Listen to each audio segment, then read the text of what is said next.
Hi hello welcome back to our YouTube channel. ഇന്ന് ഞാൻ വന്നിരിക്കുന്നത് ഒരു ബീഫ് സമോസയുടെ റെസിപ്പിയുമായാണ്. അതിനായി ഞാനിവിടെ ഒരു 150 ഗ്രാം ബീഫ് നന്നായി കഴുകി വൃത്തിയാക്കിയത് ഇവിടെ എടുത്ത് വെച്ചിട്ടുണ്ട്. ഈ ബീഫ് നമുക്കൊന്ന് ഉപ്പും മഞ്ഞളും ചേർത്തൊന്ന് വേവിച്ചതിന് ശേഷം ഇത് ക്രഷ് ചെയ്തെടുത്തതാണ്.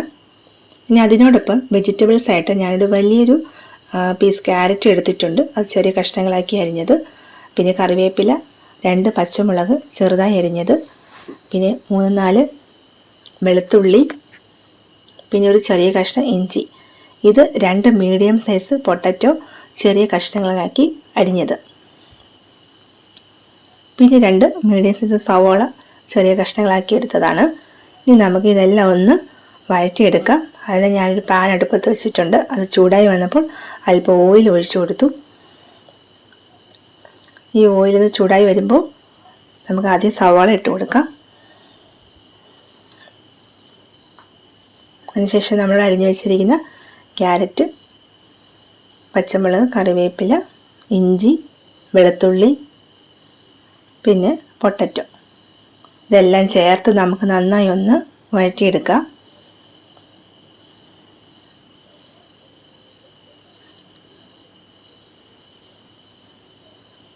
ഇതൊന്ന് വാടി വരുമ്പോൾ നമുക്ക് അല്പം ഉപ്പും കൂടെ ചേർത്ത് കൊടുക്കാം.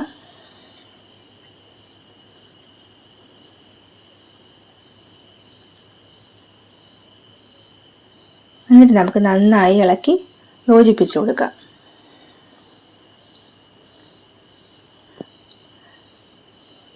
ഇനി നമുക്ക് ഇതിലേക്ക് 1 ടീസ്പൂൺ മഞ്ഞൾപ്പൊടി ഇട്ട് കൊടുക്കാം.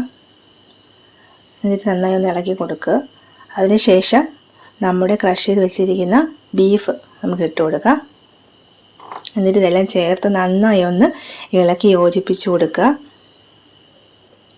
നാം സാധാരണ ചിക്കൻ സമോസയൊക്കെ ട്രൈ ചെയ്തിട്ടുണ്ടാവും, വെജിറ്റബിൾ സമോസ. ഇത് അതിൽ നിന്ന് വ്യത്യസ്തമായി ബീഫ് സമോസയാണ് നാം ഇവിടെ തയ്യാറാക്കിക്കൊണ്ടിരിക്കുന്നത്. വളരെ ടേസ്റ്റിയാണ്. ഇനി നമുക്ക് അല്പം ഗരം മസാല ഇട്ട് കൊടുക്കാം. ഈ മസാല എല്ലായിടത്തും നന്നായി ചേർത്ത് ഇളക്കി യോജിപ്പിച്ച് കൊടുക്കുക. നമുക്ക് ആവശ്യമെങ്കിൽ അല്പം എരിവിനായി കുറച്ച് മുളക് പൊടി ചേർത്ത് കൊടുക്കാം. ഇനി നമുക്കിതെല്ലാം നന്നായി ഒന്ന് യോജിപ്പിച്ചെടുക്കുക. പിന്നെ ഒരു 1/4 ടീസ്പൂൺ കുരുമുളക് പൊടി കൂടെ ഞാൻ ഇട്ട് കൊടുക്കുന്നുണ്ട്. ഇതെല്ലാം ചേർത്ത് നന്നായി ഇളക്കി യോജിപ്പിച്ചതിന് ശേഷം നമുക്കിനി സമോസ ഷീറ്റ് തയ്യാറാക്കാം. അങ്ങനെ നമ്മുടെ ഫില്ലിംഗ് ഇവിടെ തയ്യാറായിട്ടുണ്ട്. ഇത് ഞാൻ കടയിൽ നിന്ന് മേടിച്ച സമോസ ഷീറ്റാണ്. ഇതൊരു 100-150 ഷീറ്റ് കാണും. ഇത് നമുക്ക് എങ്ങനെ മടക്കുന്നതെന്ന് നമുക്ക് നോക്കാം. ഈ വീഡിയോയിൽ കാണുന്ന രീതിയിൽ മടക്കി എടുത്തതിന് ശേഷം നമുക്ക് നമ്മൾ തയ്യാറാക്കിയ ഫില്ലിംഗ് നമുക്ക് ഇതിലേക്ക് വെച്ച് കൊടുക്കാം. ഇത് വളരെ എളുപ്പമാണ് തയ്യാറാക്കാൻ. എന്നിട്ട് നമുക്കിതൊന്ന് ഈ ഷീറ്റ് ഒട്ടിച്ച് കൊടുക്കാൻ വേണ്ടിയിട്ട് ഞാനിവിടെ അല്പം മൈദയിൽ കുറച്ച് വെള്ളം മിക്സ് ചെയ്തതിന് ശേഷം അതിവിടെ തേച്ച് കൊടുത്തിട്ടുണ്ട്. അന്നേരം ഈ ഷീറ്റ് നമുക്ക് നല്ല രീതിയിൽ ഫോൾഡ് ചെയ്തെടുക്കാൻ പറ്റും. നല്ല വൃത്തിക്ക് ഇത് മടക്കി എടുത്തിട്ടുണ്ട്. അങ്ങനെ ഈ രീതിയിൽ ഞാനിവിടെ സമോസ ഇവിടെ ഫില്ലിംഗ് തയ്യാറാക്കി വെച്ചിട്ടുണ്ട്. ഇതാണ് അതിൻ്റെ ഫൈനൽ സ്റ്റേജ്. ഇനി നമുക്കിതെല്ലാം ഒരു പാനിൽ എണ്ണ ചൂടാക്കിയതിന് ശേഷം നമുക്കിതിലേക്ക് ഇട്ടൊന്ന് വറുത്ത് കോരാം. അങ്ങനെ ഓരോന്നായിട്ട് എണ്ണയിലേക്ക് ഇട്ട് കൊടുക്കുന്നുണ്ട്. ഇതൊരു ബ്രൗൺ കളർ ആകുമ്പോഴത്തേക്ക് നമുക്കിതൊന്ന് എണ്ണയിൽ നിന്ന് വറുത്ത് കോരാം. അങ്ങനെ നമ്മുടെ സമോസ ഇവിടെ തയ്യാറായിട്ടുണ്ട്.